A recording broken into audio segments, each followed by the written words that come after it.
Mesdames et messieurs, bonsoir et bienvenue dans cette nouvelle édition au sommaire de l'actualité. Le chef de l'État a présidé les travaux de la 20e séance du Conseil des ministres 2021.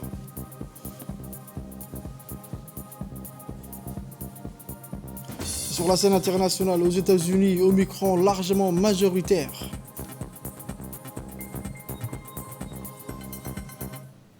Merci encore, mesdames et messieurs, si vous nous recevez chez vous sur cette édition de 22h. On commence avec les actualités mentionnées dans les titres. Le chef de l'État a présidé la 20e séance du Conseil des ministres de l'année 2021.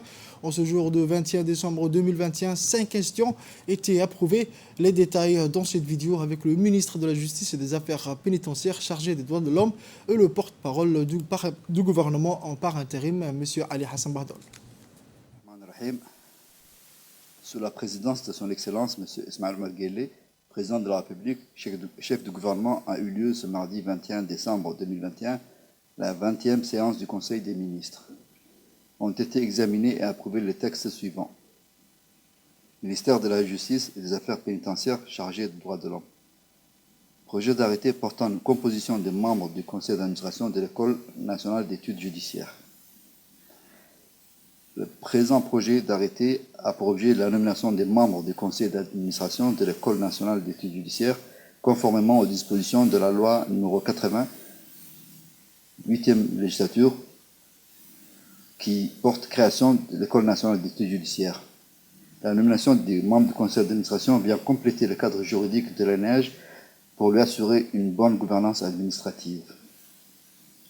Ministère de la Défense chargé des relations avec le Parlement. Projet d'arrêté portant approbation du budget prévisionnel 2022 de la Caisse militaire de retraite. Le budget prévisionnel de la Caisse militaire de retraite pour l'exercice 2022 est arrêté à 2,5 milliards de francs djibouti. On observe une augmentation globale de 9,3% du budget 2022 par rapport au budget précédent. Cette progression s'explique essentiellement par le départ à la retraite et l'octroi de pensions d'invalidité pour les militaires blessés ou mutilés. Ministère de l'Enseignement supérieur et de la Recherche. Projet d'arrêté approuvant et rendant exécutoire le budget prévisionnel 2022 de l'Institut supérieur des sciences de la santé. Ce budget prévisionnel 2022 de l'Institut supérieur des sciences de la santé est arrêté en charge et en produit à 282 millions de francs djibouti. Ce budget se justifie par le besoin d'améliorer et de moderniser l'enseignement paramédical, qui est l'un des meilleurs investissements qu'un État puisse faire pour garantir la santé et la prospérité de ses citoyens. Ce projet de budget nécessite de repenser et de réorganiser les activités de l'enseignement en mettant l'accent sur le numérique pour proposer, en plus du présentiel, des services en ligne afin de ne pas subir de retard dans la formation. Ce budget 2022 permettra à l'Institut d'atteindre les objectifs, à savoir moderniser l'enseignement par l'intégration du support numérique, imagerie de nouvelles formations afin de répondre à la demande, sonorisation de l'amphithéâtre, et de continuer également de mettre l'accent sur les études doctorales pour les enseignants permanents et développer les projets de recherche. L'adoption de ce projet permettra à cette structure de répondre aux besoins de développement du système national de santé et de former des personnels paramédicaux qualifiés. Ministère de la Communication chargé des postes et des télécommunications. Projet d'arrêté portant adoption du budget prévisionnel de l'exercice 2022 de la Poste de Djibouti. La Poste de Djibouti a un budget prévisionnel pour l'exercice 2022 qui est arrêté à 656 millions de francs djibouti. Au cours de l'année 2022, la Poste compte ouvrir le premier centre pilote de documents numériques et de déconcentration des documents administratifs à l'agence d'Anguela. En perspective pour l'exercice 2022, la Poste de Djibouti, garante du service universel de la Poste, poursuivra ses missions traditionnelles tout en innovant son modèle multitâche pour devenir la première entreprise publique des services de proximité. Secrétariat d'État chargé des investissements et du développement du secteur privé.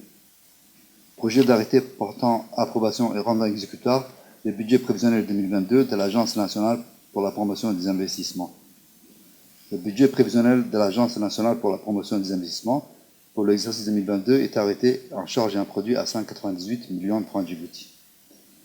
L'agence a pour vocation de créer les synergies entre tous les acteurs intervenant dans la promotion et le développement du secteur privé.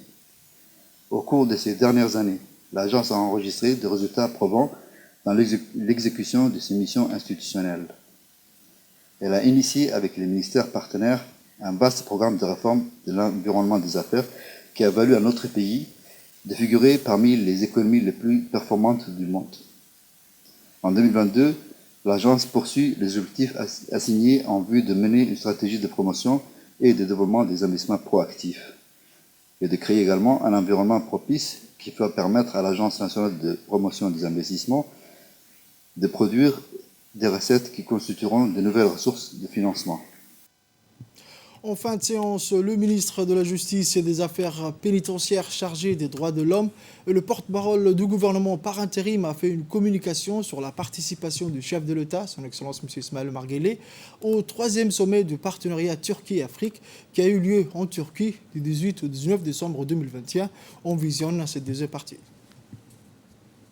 Le ministère des Affaires étrangères et de la coopération internationale, porte-parole du gouvernement, a fait une communication sur la participation du chef de l'État, son Excellence M. Ismaël Omar Guelleh, au 3e sommet de partenariat Turquie-Afrique qui a eu lieu en Turquie, Istanbul, du 18 au 19 décembre 2021. Au cours de cette visite, le chef de l'État a eu un entretien avec le président de la République turque, son Excellence Recep Tayyip Erdogan.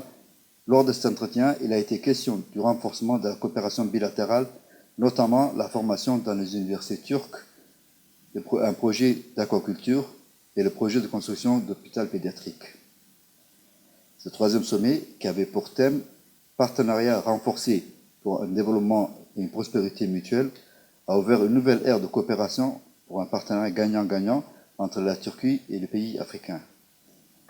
En marge des travaux du sommet, le ministre de l'Agriculture a eu un entretien avec son homologue turc. Les discussions ont porté sur la réception définitive du barrage de l'Amitié. Les travaux du barrage de l'Amitié étant achevés, son inauguration officielle aura lieu incessamment sous peu, en présence du ministre turc de l'Agriculture. Par ailleurs, les deux ministres ont convenu de mettre en valeur des zones agricoles pour booster la production agricole de notre pays et de mettre en œuvre un projet pilote de développement de l'aquaculture sur le littoral djiboutien. Le ministre de l'économie et des finances chargé de l'industrie a fait un compte-rendu sur sa participation à la 10e conférence ministérielle de l'initiative Corne de l'Afrique. Cette initiative de la Corne de l'Afrique a procédé à la passation du pouvoir après deux années de présidence pour passer le flambeau à son collègue kenyan, son Excellence M. Ukuru Yatani, ministre au Trésor du gouvernement du Kenya, qui s'est tenu à Nairobi du 16 au 18 décembre 2021. Enfin, le ministre des Affaires musulmanes et des Biens Worf a fait un compte-rendu sur sa visite de travail qu'il a effectuée au Caire du 5 au 7 décembre 2021. Cette visite s'inscrit dans le cadre du renforcement des relations de coopération avec les institutions religieuses en Égypte et en particulier avec la prestigieuse université Al-Azhar, connue pour son histoire de promotion des valeurs de tolérance, de modération, de culture, de paix et de dialogue. La rencontre du ministre avec son homologue s'est déroulée en présence de notre ambassadeur au Caire, son Excellence M. Ahmed Ali Barre, et du directeur général de l'Institut Al-Wasatiyya et la culture de la paix, M. Al-Hassan Ahmed Abdallah. Je vous remercie de votre attention. Autre actualité de ce journal, le secrétaire d'État chargé des sports, son Excellence M. Hassan Mohamed Kamil, a reçu ce lundi 20 décembre en audience le représentant adjoint de l'USAID Alpha Diallo en compagnie du représentant de l'ambassadeur des États-Unis d'Amérique, M. Raymond Welch. Les échanges ont porté sur les différents volets de coopération existants entre Djibouti et l'USAID, surtout dans ses aspects relatifs à la jeunesse et au sport. Les deux parties ont abordé un nouveau cadre coopératif consistant à promouvoir les disciplines sportives dans lesquelles les Américains excellent, à savoir le sprint, le basketball, la natation, par les billets des formations encore d'échanges d'expériences. Avant la traditionnelle photo de famille, le représentant de l'ambassade a manifesté sa disponibilité et sa volonté d'apporter un soutien conséquent aux efforts du SES et à la promotion du sport national.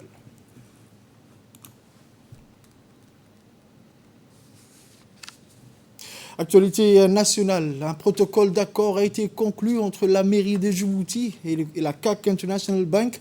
La cérémonie de signature du protocole a été célébrée à l'hôtel de ville. Ce dit protocole d'accord a été paraphé du côté de la municipalité de Djibouti. Madame Fatima Awal Ousmane, maire de la ville de Djibouti, et du côté de la CAC International Bank, Monsieur Ahmed Hamid El-Deb, directeur général. Outre la maire de Djibouti et du directeur général de la CAC International Bank, cette cérémonie a vu la participation du secrétaire général de la mer, du directeur technique, du conseiller technique de la mer, de nombreux cadres de la mairie et du côté de la CAC International Bank, de hauts cadres de la banque. L'objet du protocole d'accord portait sur un projet de construction d'abribus par la CAC International Bank au profit de la mairie de Djibouti. Le projet prévoit la construction, entre autres, des abribus à travers la ville, surtout sur les artères principales de la capitale. Le directeur général a loué la maire pour ses efforts inlassables à l'embellissement de la capitale. M. Ahmed Hamid a précisé dans son intervention que la mise en place de ces abribus contribueront beaucoup à l'embellissement de la capitale. Grâce aux abribus, il est possible de profiter d'une attente plus confortable aux arrêts d'autobus. Ils y apportent aussi une touche esthétique à l'embellissement de la capitale. Ils ont été spécialement conçus pour protéger les utilisateurs des transports en commun des intempéries, pluie, vent, soleil, etc. Prenons la parole à son tour. La maire de la ville, Mme Fatima Awale Ousmane, a souhaité la bienvenue au directeur général de la CAC International Bank. Elle a remercié longuement sur la contribution qu'apporte la CAC International Bank à la mairie de Djibouti. Dans le cadre de la politique municipale d'embellissement de la ville de Djibouti, la campagne de plantation d'arbres ornementaux et ombrageux se poursuit et dans la commune de Boulaos, une importante dotation a eu lieu. Cette cérémonie dirigée par le président de la commune de Boulaos, M. Mohamed Omar Ismaël, a vu la participation de nombreuses personnalités telles que les élus locaux, les membres du conseil des quartiers et de la commune de Boulaos. Ensuite, le président de la commune et les élus locaux ont procédé à la plantation d'arbres dans la commune, montrant ainsi l'exemple aux autres. À la fin de la cérémonie, le président a procédé à une distribution des plantes aux membres des différents conseils de quartier et sièges RPP de quartier 6 et le premier arrondissement de la ville de Djibouti.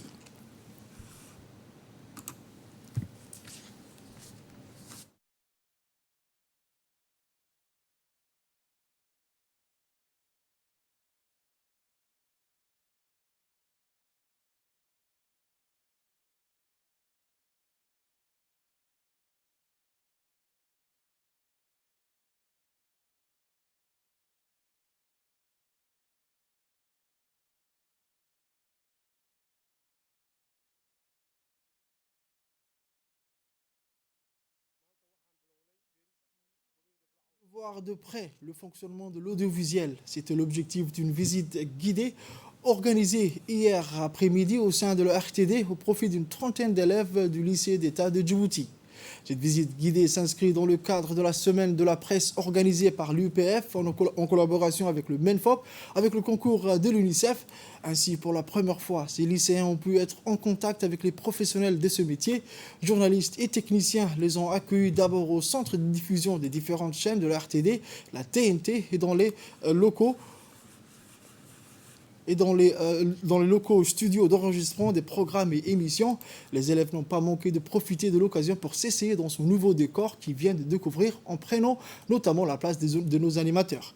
Un exercice similaire auquel ils se sont donnés également avec passion dans les studios radio en compagnie de M. Abderrazak, l'animateur vedette des programmes pour enfants. C'est d'ailleurs tout l'intérêt de cet événement qui est aussi de susciter des vocations. Cette tournée dans les services les plus importants de radiodiffusion a été surtout marquée par une immersion dans la régie d'où sont diffusés les journaux télévisés directs. Pour la toute première fois, ce n'est pas devant le petit écran qu'ils ont suivi un journal télévisé en direct, mais en étant physiquement présents à quelques mètres du présentateur. Au final, ce sont les lycéens et lycéennes qui ont trouvé des réponses aux nombreuses questions qu'ils ont posées, les visages ravis et le sourire aux lèvres qui ont quitté les locaux de la RTD. Et il y a beaucoup de choses intéressantes. C'est la première fois que je découvre le système de télévision, etc.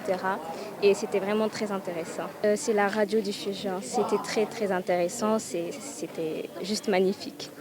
Ça m'a fait énormément plaisir de savoir qu'il y a d'autres gens que je ne vois pas qui m'écoutent et c'était une très belle expérience.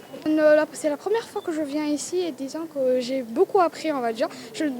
Avant, je ne savais rien de la RTD et tout, comment on faisait pour voir les chaînes et tout, mais en venant ici, j'ai compris que tout se faisait, soit c'est grâce à des illusions ou grâce au travail fourni par l'équipe et tout.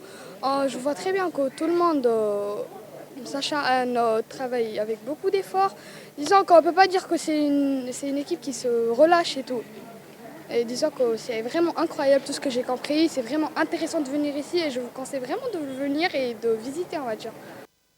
Je vous emmène à Arta à présent où, sous l'impulsion de son Excellence Dr Hibo Moumin Assowe, une réunion de travail destinée aux responsables des centres de développement communautaire s'est déroulée au CDC d'Arta, présidée par la conseillère technique Mme Medina Salah.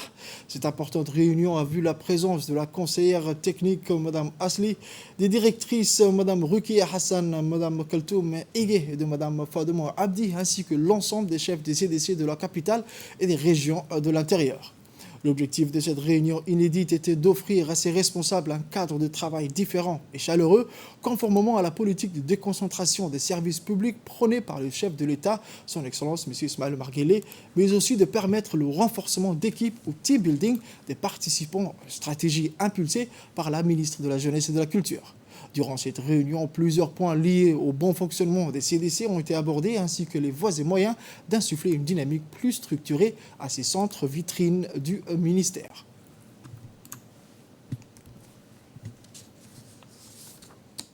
Direction Dikil, l'ambassadeur des États-Unis à Djibouti, M. Jonathan Pratt, accompagné de la représentante résidente du PNUD, s'est rendu à Dikil, chef-lieu de la région éponyme cette semaine.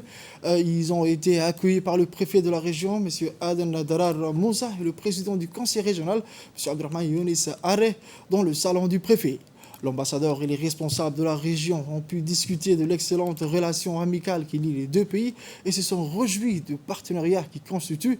C'était aussi l'occasion de faire le tour de table des réalisations des projets sur financement des États-Unis ou réalisés directement par l'armée américaine présente sur le territoire djiboutien. Au terme de ces discussions, ils ont pu assister au lancement d'un atelier de formation sur le social business au profit de 30 jeunes désireux d'entreprendre qui s'est tenu au siège du conseil régional. Le social business est une série de formations pour aider à découvrir l'entrepreneuriat et les opportunités de développement commercial. Durant son séjour, l'ambassadeur des États-Unis, M. Jonathan Pratt, et la représentante du PNUD ont pu découvrir quelques atouts de la région. L'ambassadeur a pu visiter l'usine d'eau Okar, où il a pu admirer le processus de production automatisée de l'eau Palmeraie Okar grâce à la présentation des jeunes propriétaires de la boîte, à savoir Ali Omar et Abdul Rahim. L'ambassadeur s'est réjoui d'être en contact direct du potentiel économique et des atouts inégalés de la région. L'ambassadeur s'est ensuite rendu au magnifique jardin privé de M. Jama à Guédé où il a été accueilli par le propriétaire.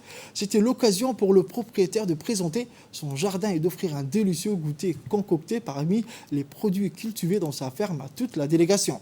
L'Assemblée a été agréablement surprise et a pu échanger des cadeaux.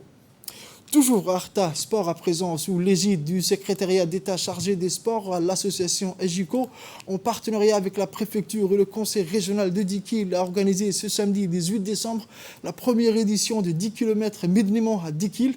Pour sa première édition dans la région okaroise, cette compétition a vu la participation de près d'une cinquantaine de coureurs amateurs et professionnels. Dans une ambiance chaleureuse et festive, la population dikiloise est venue nombreuse soutenir et encourager les participants de cet événement sportif. La journée a vu également la participation des autorités locales, des responsables du secrétariat d'État chargé des sports, de la fédération de l'athlétisme ainsi que plusieurs autres personnalités okaroises, tout en se félicitant de la réussite de cette organisation qui est la course plus que réussie. Le préfet de la région, M. Aden Moussa Darar, conformément à la politique du secrétariat d'État chargé des sports, a réitéré son engagement pour la promotion du sport dans sa région en vue de former des élites djiboutiennes dans ces disciplines particulières. avec un temps de 24 minutes et 54 secondes. L'athlète de sport étudiant et de la garde républicaine, Ayaan Abdillahi, confirme sa bonne forme et remporte le 10 km de Dikil dans la catégorie homme. Pour rappel, il avait déjà brillé en Tunis le mois dernier en raflant la médaille d'or en 1500 mètres. Au championnat d'arabe cadet d'athlétisme, le jeune Abdillahi Ali Bouh est sorti vainqueur de la catégorie 4 km hommes avec un temps de 13 minutes et 22 secondes, tandis que la nouvelle étoile Nagah Idlé, 11 minutes et 16 secondes, a remporté le trophée de la catégorie 2 km filles. À l'issue, les vainqueurs et vaincus étaient appelés au podium pour les récompenses avant la traditionnelle photo de famille. On écoute à présent la réaction du préfet de la région de la ville de l'unité d'Ikil, M. Aden Darar Moussa. C'est la première édition de la course Dakar, 10 km pour les juniors, qui a vu la participation de toutes les équipes de la République, donc à savoir les FAD, la GR, la police, les gardes-côtes, toutes les équipes entraînées et formées par Djibouti. Donc nous avons également pu ajouter des athlètes également scolaires pour une distance de 4 km et une distance également féminine de 2 km et demi. Donc tout s'est passé dans de très très bonnes conditions, de très bonnes préparations. Je dis que ce ne sera certainement pas la dernière, c'est la toute première édition que la région organise ensemble. Je remercierai tout particulièrement l'association qui nous a épaulés, qui a aidé dans l'organisation. Il s'agit de l'association AGCO. Je leur dis mes félicitations. Je mentionne également de remerciements au colonel du chef de détachement de l'armée de Dikil, du Riyad, M. Ibrahim, qui a épaulé grandement l'organisation de cet événement. Également au président du conseil qui n'a pas également ménagé ses efforts. Et enfin à la fédération djiboutienne qui a su parrainer cet événement en la glissant et en la mettant dans son agenda des compétitions officielles. Donc je dirais grand merci à tout le monde. Mention également de remerciements au ministère des Sports qui nous épaule aussi, qui nous a épaulés. Donc je dis surtout à l'usine de l'eau Okar qui a soutenu cet événement. Également à tous qui de près ou de loin ont organisé. Donc je dirais mes félicitations et mes vrais remerciements. On revient à Djibouti, à Balbala. Le ministère du Commerce et du Tourisme intensifie ces dernières semaines les opérations de contrôle sur le terrain en vue de constater de visu l'évolution des prix des denrées alimentaires de première nécessité. C'est dans ce cadre que les agents de contrôle du ministère du Commerce veilleront au respect de ces prix homologués, prendront en flagrant délit les spéculateurs et les déférer immédiatement devant la justice pour sanctions et pénalisations conformément à la réglementation en vigueur. Ce mardi 21 décembre 2021, les inspections se sont déroulées au niveau du quartier de Wahaldaba et les contrôleurs ont constaté de hausses de prix non justifiées au niveau de certains commerçants. À cet effet, tous les points de vente en infraction ont été fermés et les contrevenants se sont vus infliger à des pénalités importantes. À l'issue de ces opérations, le ministère compte d'ailleurs procéder à une large concertation nationale avec toutes les parties prenantes concernées par cette problématique, secteur public, administratif, privé, etc., avant de faire des recommandations au gouvernement pour la maîtrise de l'inflation post-Covid. Dans le cadre des actions de lutte contre la contrebande, les éléments de la douane de PK51 ont intercepté une importante quantité de khat de contrebande. La marchandise saisie à cette occasion était composée de 4000 paquets. Les douaniers ont mené des opérations de fouille et de contrôle pour la lutte contre toute forme de trafic illicite.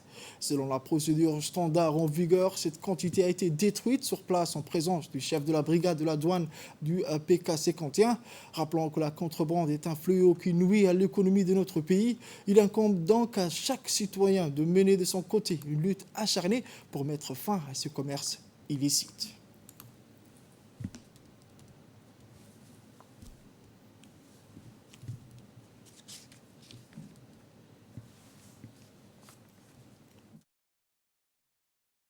Présent, le badminton, au vu de la situation sanitaire due à la Covid-19, les fédérations internationales du badminton ont décidé dorénavant de pratiquer ce sport dans une aire de jeu ouverte à l'air libre afin de réduire le risque de contamination de cette pandémie.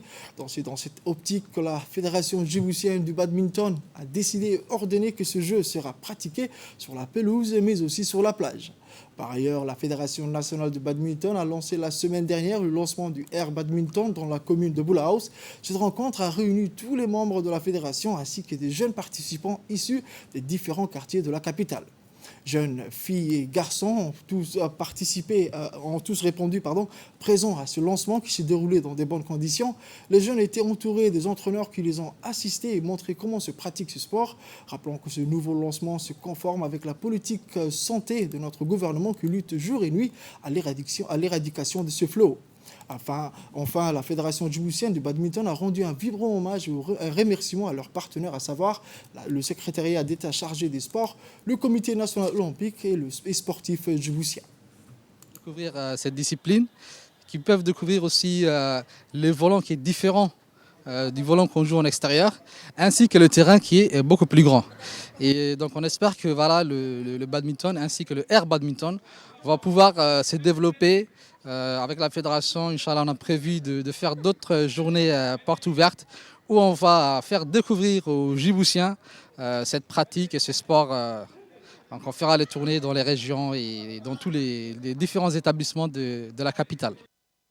Actualité internationale présente, comme mentionné dans le titre, la vague Omicron foudroie les États-Unis. Ce variant est désormais largement majoritaire aux États-Unis, supplantant Delta. Dans ce contexte, le président Joe Biden doit prononcer ce mardi un discours où il devrait annoncer de nouvelles mesures pour lutter contre sa propagation.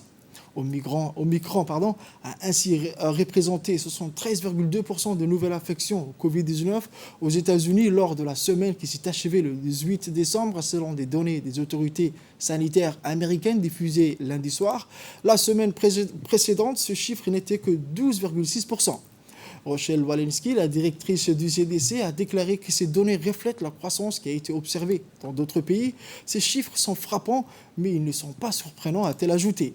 La proportion d'Omicron tourne autour de 95% des cas dans un groupe d'États du Nord-Ouest, Oregon, Washington et Idaho, et dans un autre du Sud-Ouest, comprenant la Floride, selon les centres de prévention et de lutte contre cette maladie. C'est tout pour cette édition de 22h, mesdames et messieurs. Merci à vous de l'avoir suivi et restez avec nous pour la suite du programme.